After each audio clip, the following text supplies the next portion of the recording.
So meron siyang mga error codes guys na hindi kita sa panel. Pero kagandahan na meron kayong scanner, na-check nyo kung ano yung mga error codes na lumabas na yan.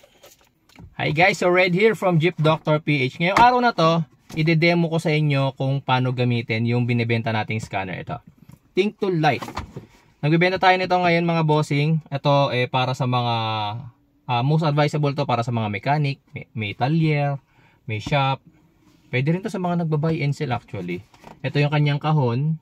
Tapos ito yung mismong actual unit niya. Meron rin yung printer sa likod. Okay, so ngayong araw na tayo i-demo ko sa inyo kung ano yung mga kaya niyang gawin. Kung ano yung mga advantage niya. Kumpara do sa mga mamurahing ThinkTool products. Kasi dati gumamit na rin ako ang ThinkTool Mini. Pero ito, ThinkTool Lite to. Okay, so sa mga magiging interested nga pala na bumili nitong scanner natin, kontakin nyo ako sa cellphone number na nakikita nyo dyan sa inyong screen. Ang price natin for this device is 50,000 pesos. Okay? Tapos, kung malayo kayo, pwede naman pong ipa-shipping. Pero shoulder po nyo yung shipping. Ngayon, kung pupunta naman po kayo rito, pwede namang visit nyo ako. Tapos, magpapaturo kayo paano gumamit. Pwede rin po. Okay? So, pakita ko muna sa inyo guys paano gamitin tong ating scanner.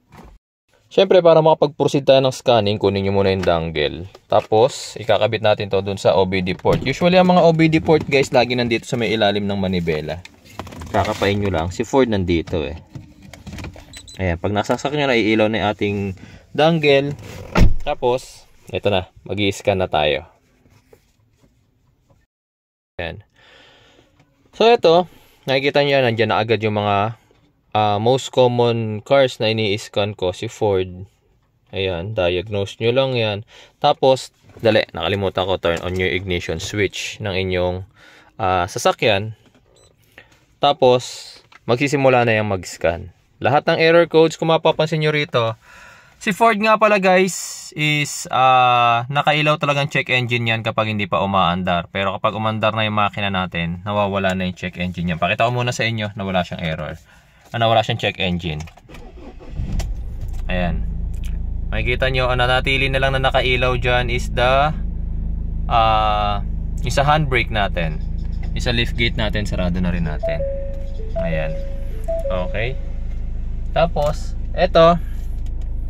Kapag mag-i-scan guys, dapat naka-turn off ang makina. Turn on lang yung ignition switch. Tapos automatically search. Ayan, set ignition switch to on position. Tapos, okay nyo lang yan.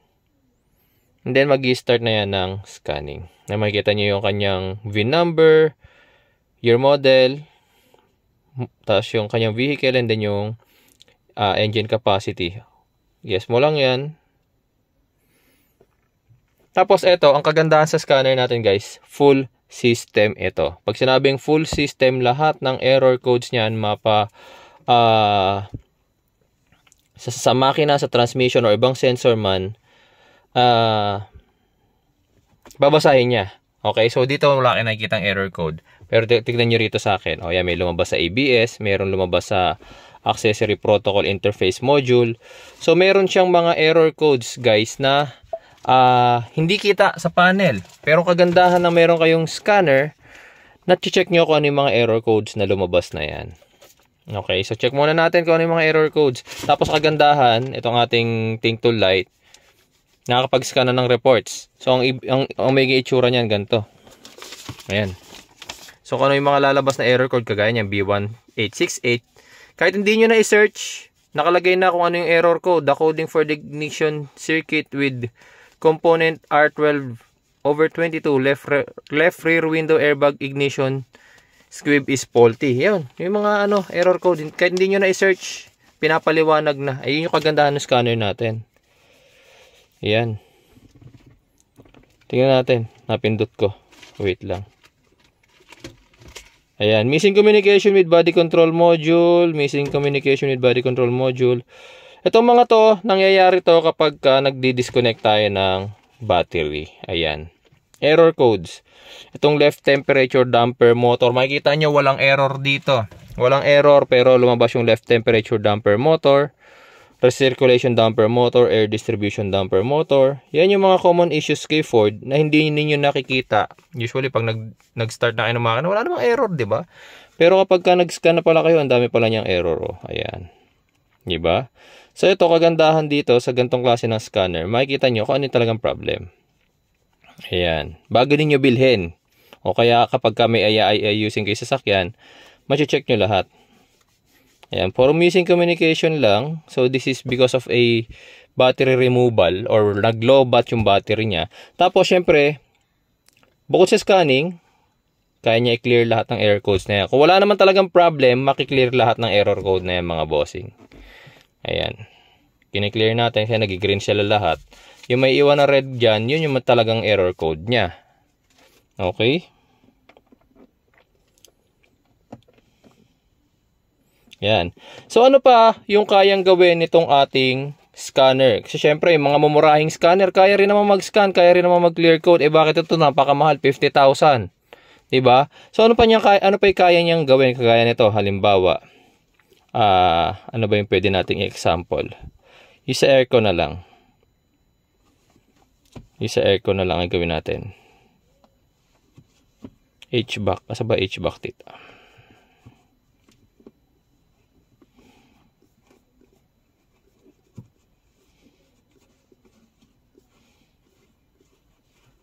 Ito.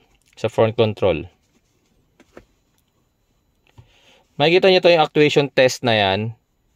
Yung special functions na yan, sa gantong klase na scanner lang meron. Doon sa mumurahin, wala. Wala niyan doon. Halimbawa, ano yung actuation test? Gaya niya, nakapatay yung ating makina. Hindi natin kokontrolin yung aircon dito sa kanyang climate control. Kasi pwede natin buksan yan, di ba? Tapos gagana yung fan. Pero hindi natin gagawin yun. Kagaya, gumagana na yung blower. Naririnig nyo na? Pero hindi natin gagawin yun. Pwede kasi yan, guys, dito nyo subukan. Kung gumagana ng maayos yung blower ninyo. Ayan, kagaya niya na. Naka-zero siya. 10%. Ayan. 20. Makikita ninyo gumagana yung pan. Naririnig nyo ba? Pero naka-off doon. Naka-off yung ating climate control. Ang nagko-control, eto.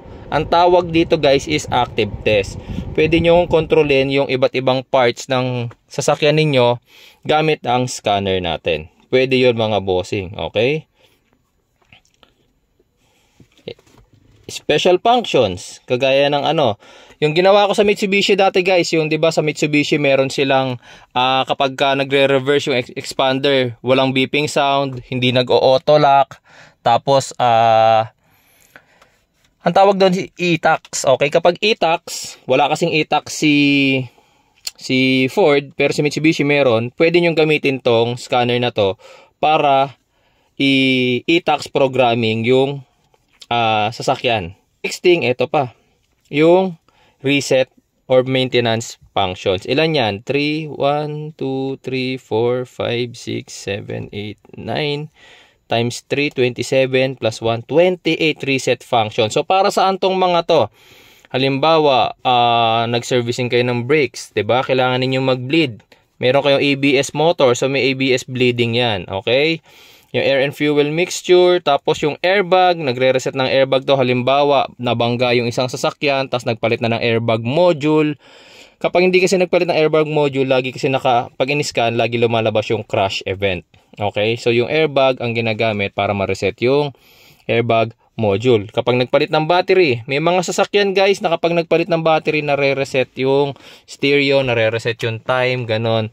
Tapos kailangan match pa sila dito sa ating sasakyan. So BMS ang tawag doon, battery matching na tinatawag. Ayan, so nire-reset pa. Kapag nagpapalit, guys, ng injector sa mga diesel engines, guys, lahat ng injector meron yang serial number. Okay, kapag nagpalit kayo ng injector, hindi yan plug and play. Ini-encode pa ang injector. May gear learning din yan. Ano pa? Nakakapag-reset din to ng Odo, pero selected selected carb mix lang. Ano pa ba? Tire pressure monitor. Kung meron tire pressure monitor sa sasakyan nyo, pwede rin itong pang-reset sa window. Ano pa? Yung auto stop start. Okay? So, lahat ng supported function na meron to. Siyempre, hindi naman to lahat magagamit mo sa sasakyan mo. Depende kung supported din sa sasakyan mo, di ba? Okay? So, immobilizer programming, pwede rin to, pero selected. Kasi may mga immobilizer naman, guys, na nagre-require ng pin code. Okay, gaya ng Ford, nagre-require ng pin code to. Okay, so kailangan ninyo ng pin code reader. Yun nga lang, hindi niya kayang bumasa ng pin code. Okay? Marami yan guys. Pa to, oxygen sensor pa. Marami yan. Oil reset, gearbox learning, brakes, suspension, AdBlue. May mga sasakyan may AdBlue ngayon. Lahat yan pwede ninyong gamitin. Okay? Tapos, napakaganda, napakaraming function itong ating Think Tool light na to.